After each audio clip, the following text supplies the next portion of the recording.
Nietzsche on the collapse of Rome. The revenge of the weak over the strong. Rome did not fall because of barbarians. Rome did not fall because of economic troubles. Rome did not fall because of political corruption. Rome fell because it forgot how to be Rome. It fell because it let the weaker will triumph over the stronger will. It fell because it grew decadent, it grew tired, it grew Christian, and in doing so, it betrayed its very essence. Let me carve this into your skull. The mightiest civilization in history was not conquered by steel, but by morality. 1. Rome as the will to power, strength, conquest, and glory. At its height, Rome was pure will to power. It did not ask for greatness, it took it. The Romans did not debate virtue. They imposed it at the point of a sword. They did not ask if they had the right to rule. They made themselves rulers. They did not seek justice. They sought victory. This was Rome at its peak, a civilization of conquerors, builders, and masters. It had no patience for the weak. It had no tolerance for the useless. It did not kneel before idols. It made itself the idol. 2. The beginning of the end, the poison of decadence. But then something happened. Rome grew rich. Rome grew soft. Rome grew tired. It no longer lived by struggle, but by comfort. It no longer conquered, it administered.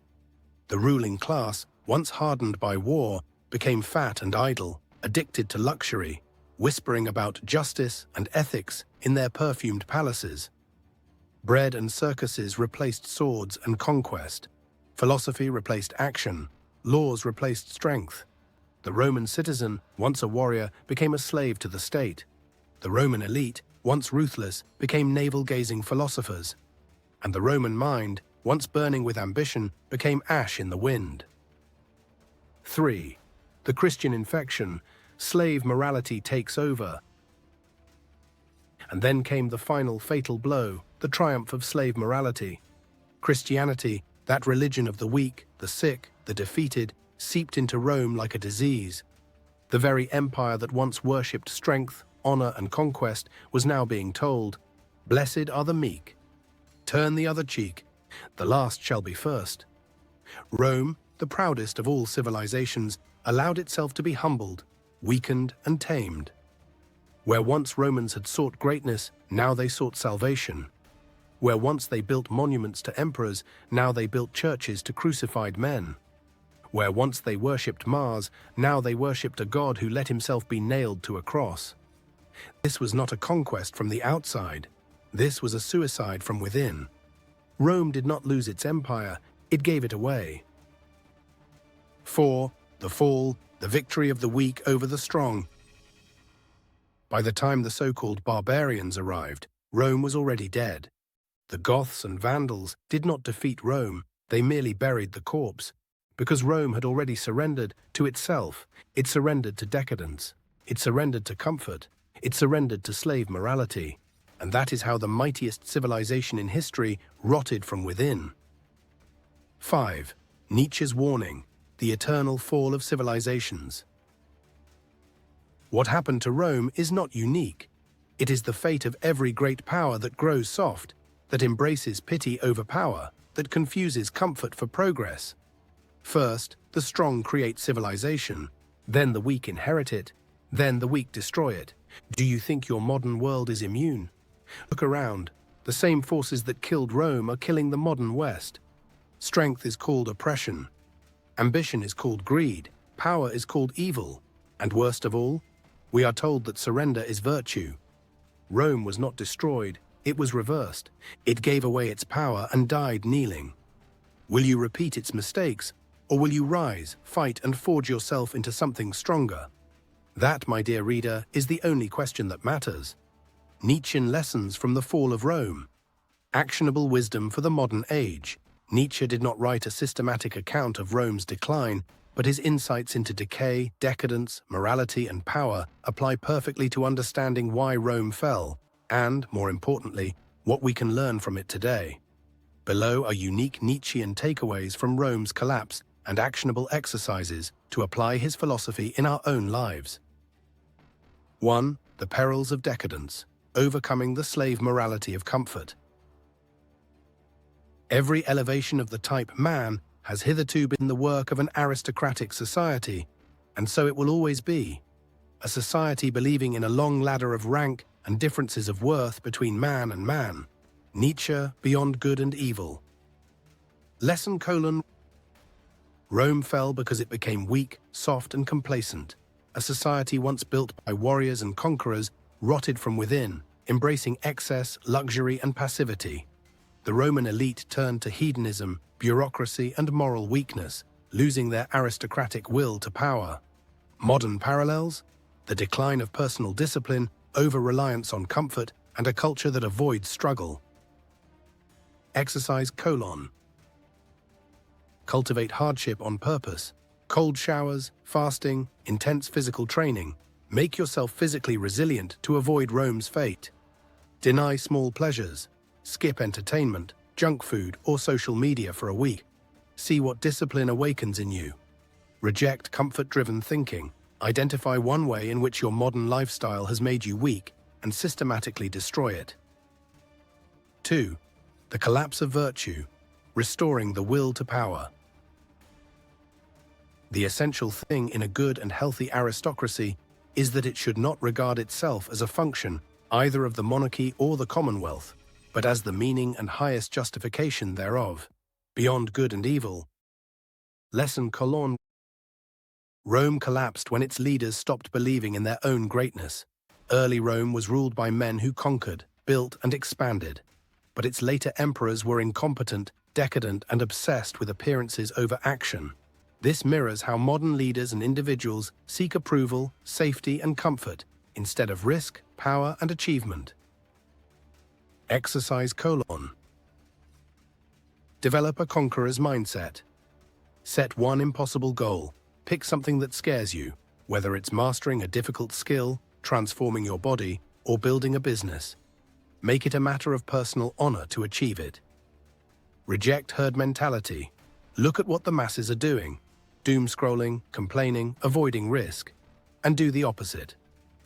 Stop justifying weakness. Next time you catch yourself making an excuse, punish yourself with immediate action. E.g., didn't want to work out. Drop and do 50 push-ups. 3. The danger of universal morality. Build your own values. The most dangerous of errors hitherto has been a dogmatist's error, namely Plato's invention of pure spirit and good in itself. Twilight of the Idols. Lesson: Rome collapsed when Christian morality replaced Roman virtue. Nietzsche saw Christianity as slave morality, glorifying weakness, humility, and self-denial, exactly the opposite of the dominant and aristocratic values that built Rome. When a civilization embraces pity over power, submission over strength, and guilt over ambition, it signs its death sentence. Modern parallels? The pathologization of ambition, the attack on excellence, and the moralizing of mediocrity. Exercise: Create your own moral code. Define your strengths and values. Write a personal manifesto based on strength, growth, and power, not guilt, humility, or social approval. Reject herd ethics. The next time you're shamed for being too ambitious or too intense, double down on it instead of apologizing. Destroy false guilt. List 3 things you feel guilty about: ambition, desire, confidence. Nietzsche would tell you, stop apologizing for your nature. 4. The rise of bureaucracy and over-regulation. Avoid the tyranny of small men. To tame man is the greatest of all arts. Genealogy of morality. Lesson: Rome became a bloated bureaucratic machine where paper pushers replaced warriors, politicians lived off public welfare, and laws multiplied to control a weak population. Instead of producing strong men, Rome produced obedient, passive, government-dependent subjects. Modern parallels? Government overreach, corporate HR culture, and people dependent on institutions instead of their own willpower. Exercise: Declare war on bureaucracy in your life. Cut ties with useless institutions. Stop waiting for approvals. Build your own path in business, work, and self-development. Minimalist systems for maximum action. Bureaucracy thrives on complication. Make your life simpler and more action-oriented, e.g., cut distractions, stop filling out unnecessary forms, take control of your finances. Avoid groupthink. Bureaucracies thrive on conformity. The next time you're in a meeting where everyone agrees, disrupt it with a bold, opposing idea. 5. Cultural decay. Revive the artist-warrior spirit. Art is the great stimulus to life. How can one understand it as anything but the greatest of all stimulants? The will to power. Lesson: Rome's culture went from heroic epics, philosophy and war poetry, to decadent indulgence, meaningless spectacles, and cheap entertainment. Gladiator games replaced philosophical debate, mindless pleasure replaced ambition, and art became hollow. Modern parallels: social media dopamine addiction, binge-watching garbage, and the decline of real art. Exercise: Become an artist warrior. Create instead of consume.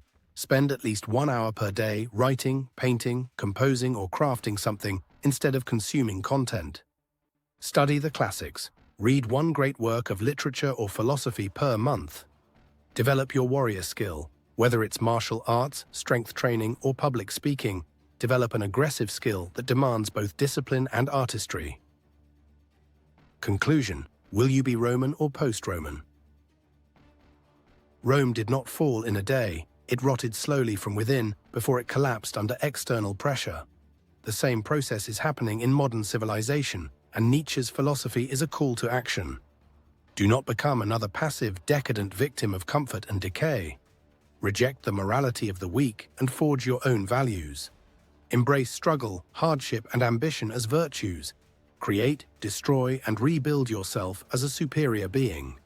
Nietzsche would ask, are you just another soft Roman citizen waiting for the empire to collapse around you? Or are you one of the last great individuals standing tall while the herd crumbles into nothingness? The choice is yours.